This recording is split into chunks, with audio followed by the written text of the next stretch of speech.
June, the President of Nigeria, President Muhammadu Buhari, appointed Olawale Fasanya as the DG CEO of Small and Medium Enterprises Development Agency of Nigeria, SMEDAN.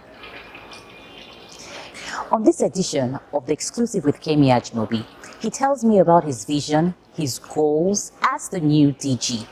It promises to be an interview that will help SMEs and other business owners on how to run their businesses and funds that are available at their service. Welcome to another edition of Exclusive with Kemi Ajmobi. And like I always say, sit back, relax, and enjoy. Thank you so much for giving us your time, sir. We're truly grateful. I know you have one or two things to do, so I'll just go straight to the point.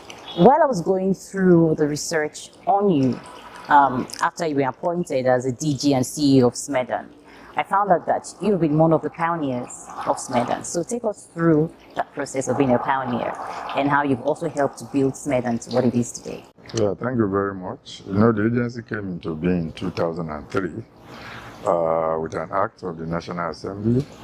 The agency was set up primarily to develop MSMEs in all ramifications, and prior to the emergence of SMEDAN, there has not been any agency that has been in charge of a coordinated approach to SME development. So when we came on board, initially the Act says the agency should be called SMEDAN, Small and Medium Industry Development Agency. But when we came on board, we found out that if you say just industry, you have to look at the commerce side, and so in order to make it, more encompassing, we changed the name to Small and Medium Enterprises Development Agency, as it is in some other parts of the world.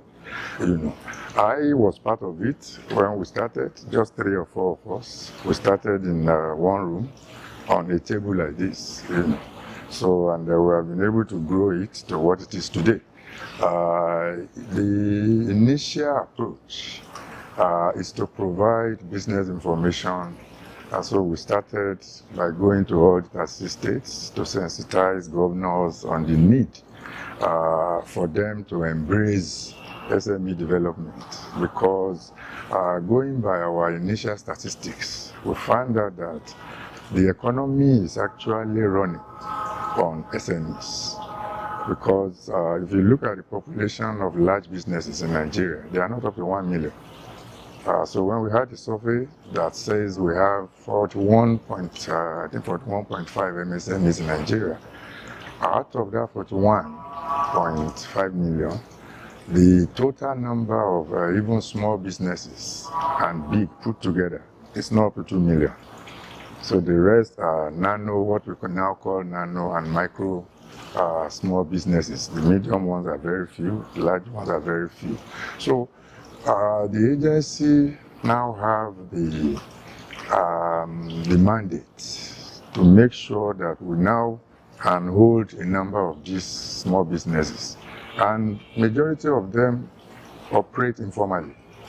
So part of what we started doing was to even see how many of them we can formalize. So we try to move them from informality to formal, especially the micro businesses. But along the line, we find out that when you say micro businesses, those are businesses that are employing up to 9 persons.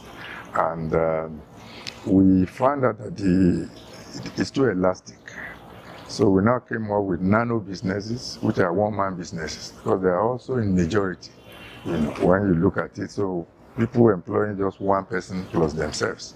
Self-owned businesses that just run on the owner, or the owner employing 1 or 2 people. So we now segregated, and that's why we now have nano businesses, different from micro. So all along, and then when we came on board, the initial thinking of everybody that is in business is that the problem is fund.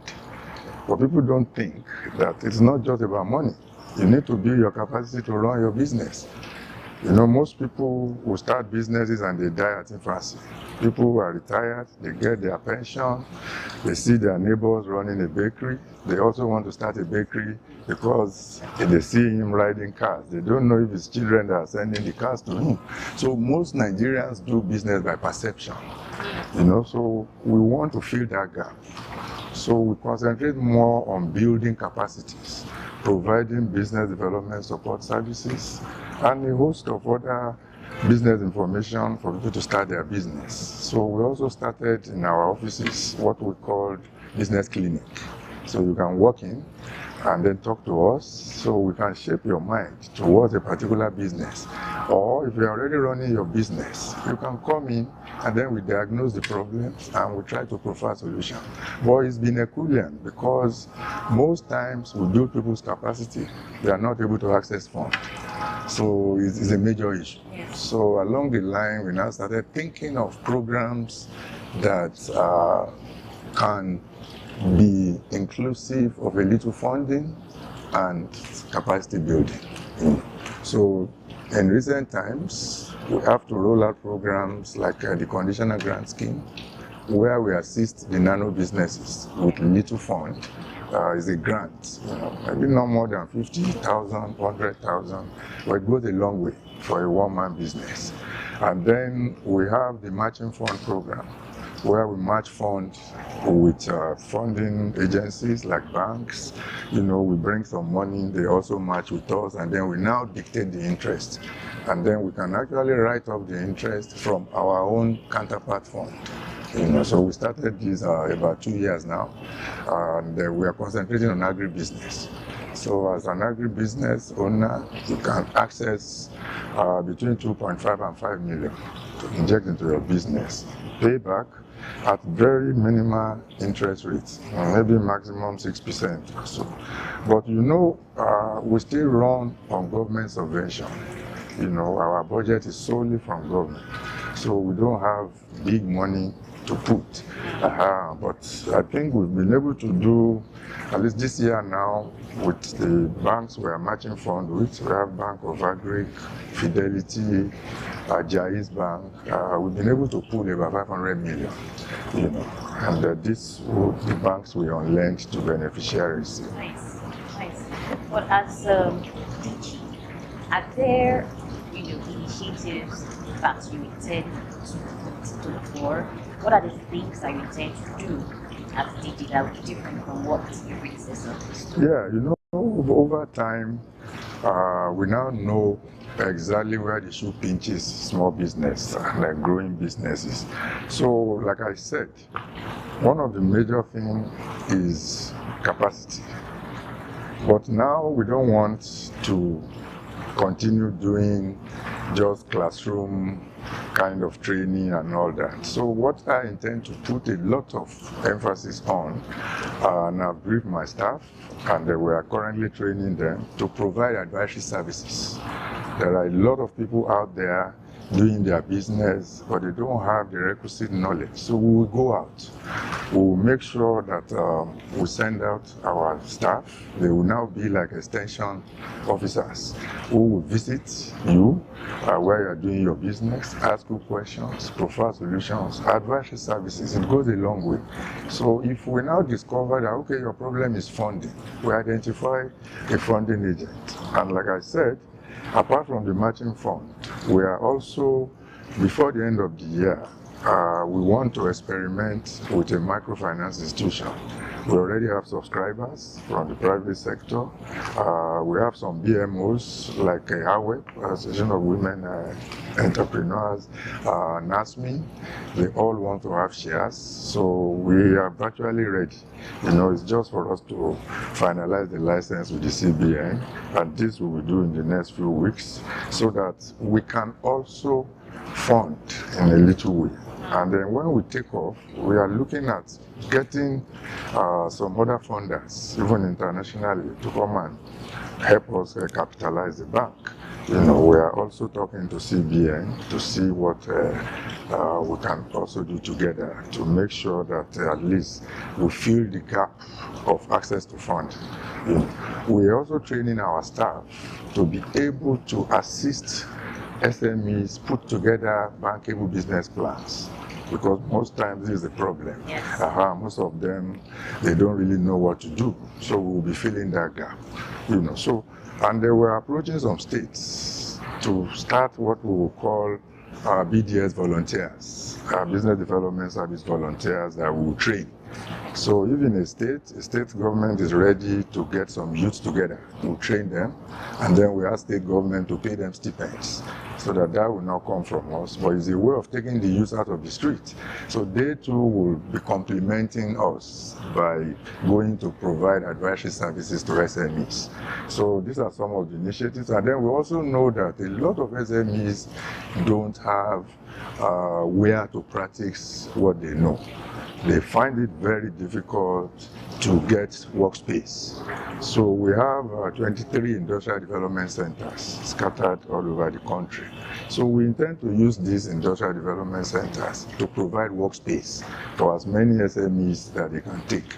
Some of them, they have land space of about 25 hectares, and we have not been able to put them to use. So I want to direct my energy to make sure that we allocate them to SMEs, let them be in there, so that they can have workspace. And within those IDCs, we will bring in regulatory agencies like NAFDAC, NEPC, other agencies that have one thing or the other to do with SMEs.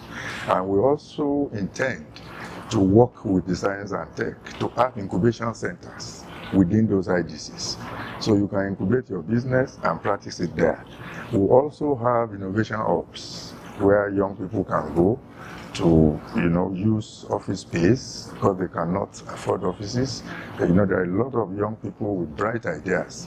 What they need is just a space, yes. And then they can do e-commerce and all sorts. I was going to talk about the young people, and it's quite interesting that you're mentioning it because there are lots of young people who are into different things and they just need support. So I was going to ask you what SMEDAN is doing to help the youth, but I think you mentioned that already and I'm asking you that you are doing it.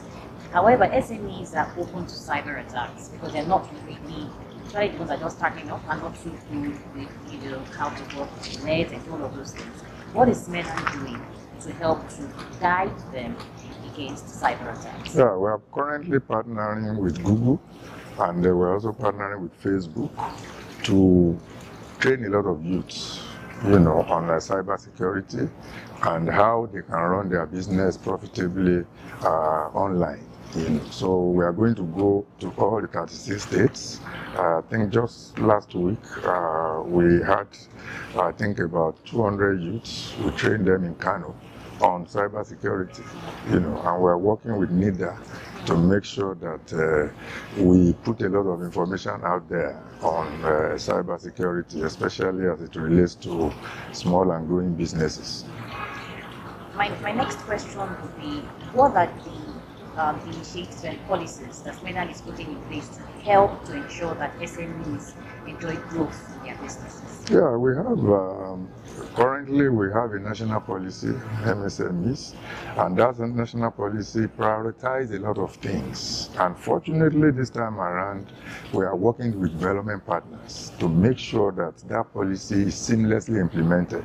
We are not just saying we have a policy that is in one file. We want to make sure that the policy is implemented to the letter. And how are we doing this? We already have what we call focal officers from different MDAs that we put together. We are training them. They will be working with us. We have what we call SME councils in different states of the Federation. About 24 states have keyed in. They've inaugurated their councils. We're appealing to other states to also have their councils. So these councils will have all agencies, even both private and public agencies that have one thing or the other to do with SME, so that everybody will have the policy, as their guide, so that they will be able to now touch all the nitty-gritty that's contained, and then we are monitoring it to make sure that the policy is being implemented. We now have a coordinated approach to SME policy implementation, and that policy gives a lot of priority to youth, a lot of priority to students, so that while they are in school, We are already reorientating them so that when they leave school, most of them can become business owners. The policy also recognizes people with disabilities. Just yesterday we trained, I think, 100.